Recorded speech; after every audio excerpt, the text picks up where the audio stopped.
ব্যর্থতার শক্তি। আমরা সবাই ব্যর্থ হতে ভয় পাই, কিন্তু ব্যর্থতা মানে শেষ নয়।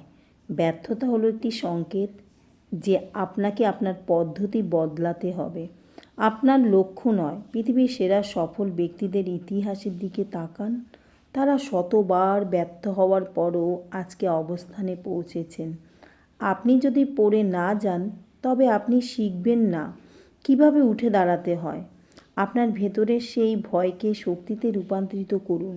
লোকে কি বলবে তা নিয়ে ভাবা ছেড়ে দিন, কারণ আপনি যখন সফল হবেন তখন এই লোকেরাই হাততালি দেবে। আর আপনি যখন লড়াই করবেন তখন কেউ আপনার পাশে থাকবে না।